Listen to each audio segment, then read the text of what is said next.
My boyfriend threw away my ex-fiance's last gift to me and is upset that I asked him to get rid of his ex's things in return. Recently I went through some old boxes from my last apartment. When I did, I found my old jewelry box. Inside I found a necklace that my late fiance gave me before he died, along with some ultrasound pictures of our baby. He also passed away. I put them up again for safekeeping. I was not feeling great for the rest of that day and was in bed for most of it. My BF came home from work and was concerned. I explained what I had found. He comforted me and I went to bed. While I was sleeping, he took them out of the spot I'd put them in and hid them. He told me in the morning that he'd thrown them away. I was crushed, crying, screaming at him. He calmed me down and told me it wasn't healthy to keep those things, that I needed to let both of those people go because they weren't coming back.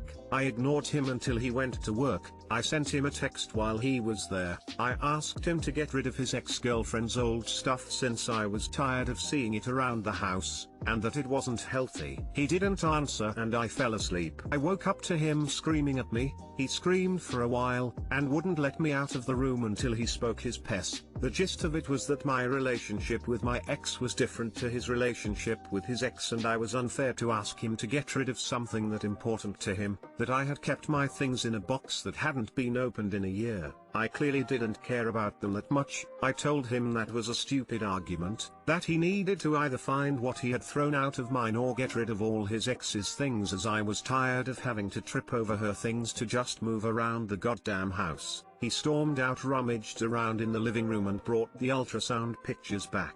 I asked where the necklace was and he told me he kept the pictures but didn't want a reminder that I had loved another man in his house. I shut the door in his face and we haven't spoken much since. I've talked to a friend about this and was told I am 100% in the wrong, especially for asking him to do that. I really just want to know if I am. I feel bad about what was said, but I feel like a piece of my heart was ripped out when he threw that necklace away. Am I actually terrible for being upset? I just want someone unbiased to tell me how I could fix this. Edit. I just realized I missed this. His ex is still alive. When they broke up, she moved states and didn't want to take the things he still has with her. I assume that's why he said the relationship is different, but I don't know.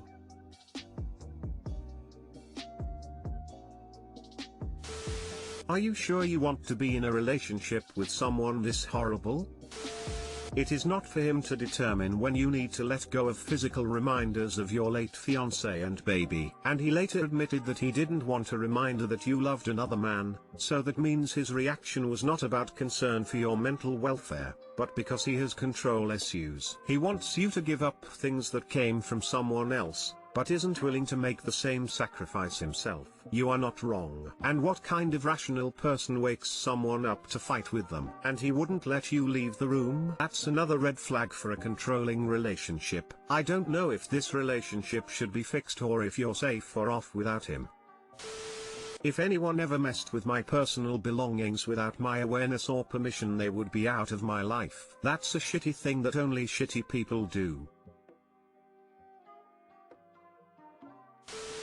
You're not wrong whatsoever. He is completely unreasonable, and getting rid of such important items is both a triangular flag on post and just straight up awful. Everyone has a past, he obviously does, but his is okay, but yours isn't. Triangular flag on post, triangular flag on post, triangular flag on post.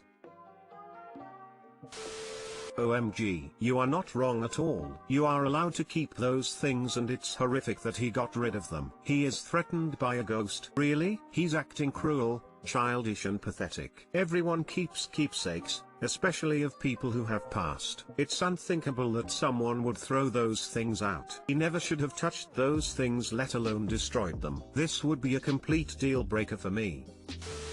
Would it be weird if I, 20F, messaged someone, 20F, from high school and apologized for being a jerk? Posting from mobile. Sorry if the formatting is weird. Anyway, pretty much what the title says. There was someone I wasn't quite friends with, but we were friendly to each other, and I said something really mean without thinking, and we pretty much stopped talking after that. I've been thinking I might try to add her on social media and send a message like, hey, sorry for being a jerk in HS, and pretty much leave it at that. Would that be weird? If not, should I phrase it differently? I don't want to seem stalkerish or anything anything like that, and it's not like I think about it all the time, but when I do I feel pretty bad. I'd advice needed basically lol. Edit. Hi everyone. I'd just like to say I really appreciate you all taking the time to read and respond with your thoughts and experiences. I read what everyone said, I think. Damn mobile app.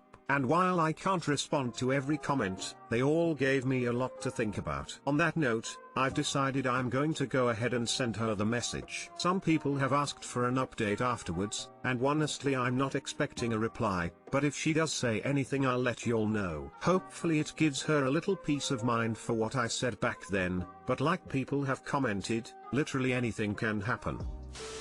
No, but also respect it if they don't want contact. An apology should be for the benefit of the other person, not you. I'm totally cool with her not replying. You're definitely right and I'll keep that in mind.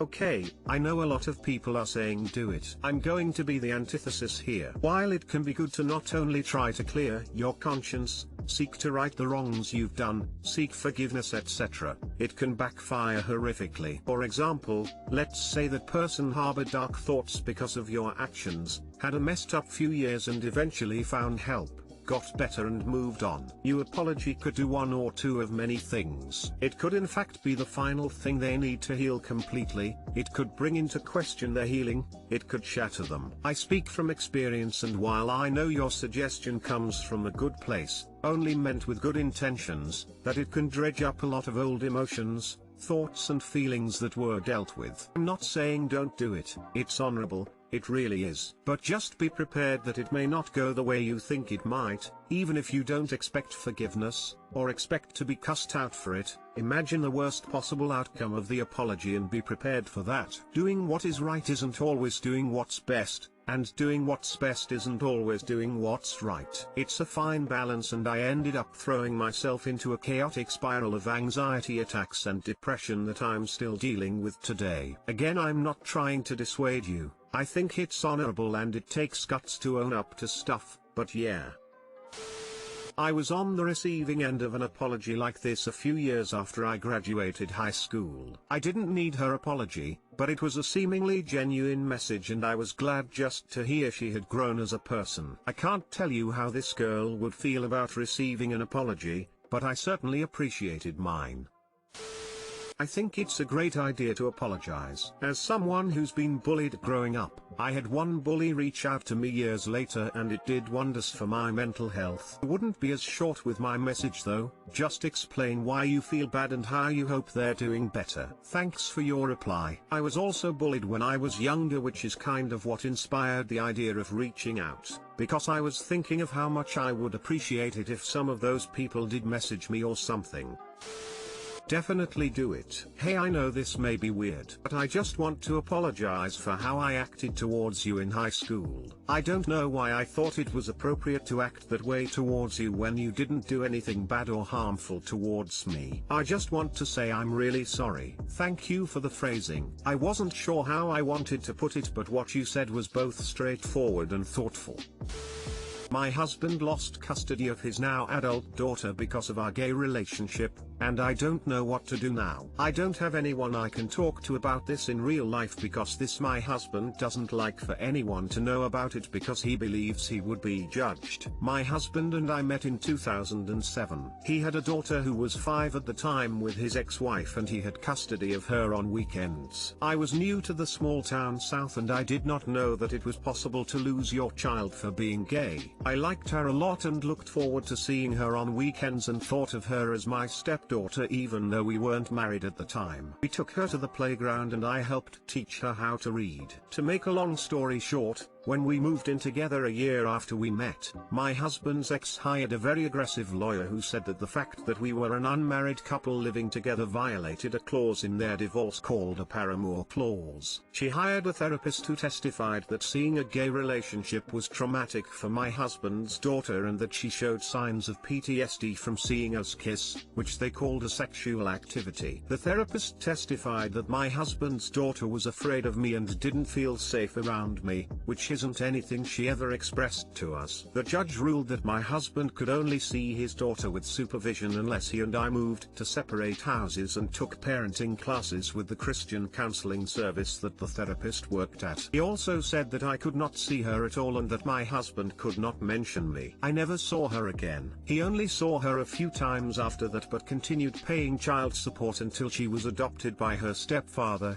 her mother's husband, in 2013 with my husband's agreement. My husband and I have now been together for 13 years and have been pretty happy and stable for the most part. I don't know any other gay male couples who made it this long and think we would have been good dads. His daughter is an adult, so she can make her own decisions about whether to have a relationship with us. He doesn't talk about her or want to reach out to her. The way he sees it, she has a father already and there's no reason to disturb that. He thinks I just want a child of my own and won't accept that we missed any chance to parent her. As her step-parent, and as the person who she probably believes took her father from her, I feel like I should reach out to her or should encourage my husband to do so. I feel so much guilt for being the reason she lost her dad and the reason my husband lost his child. My husband, I'm focusing on my own feelings and not his or hers, and recently told me that he doesn't want me to mention her again. I found her on Instagram and have thought about sending her a message. I just don't know what my role is and what I'm supposed to be doing. Edit.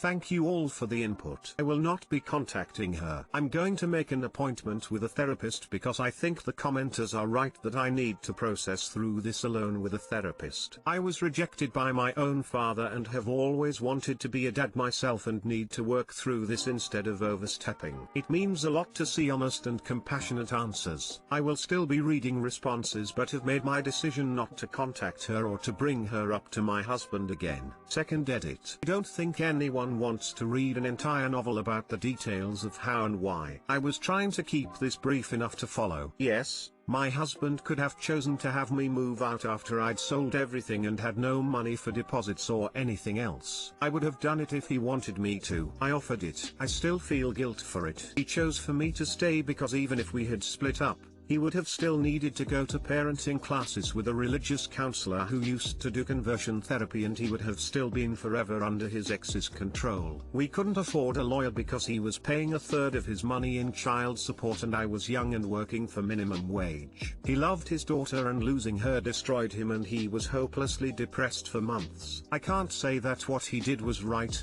but he wasn't a deadbeat. I think you should defer to his wishes. It is not really your place to reach out to her. Follow your husband's lead. That's your only role in this. I'm going to get downvoted into obscurity, but it sounds like he chose you over his daughter and you have been living with the guilt all these years. He should have known about the paramour clause in his divorce agreement and he violated it. He also was aware he could lose his child by living with you prior to the legal lawsuit from what he said to you. It sounds like he had no intention of parenting her because if it was my child or some guy I'd been dating for a year I'd have never spoken to you again. I do think you need therapy to work through this because you are most likely not only dealing with guilt but the idea your partner would so willingly abandon his child. Oh good, I'm not the only one. I'd do anything to stay in my child's life. I'd follow that decree to the letter if it meant I'd still get to be in my child's life and be their parent.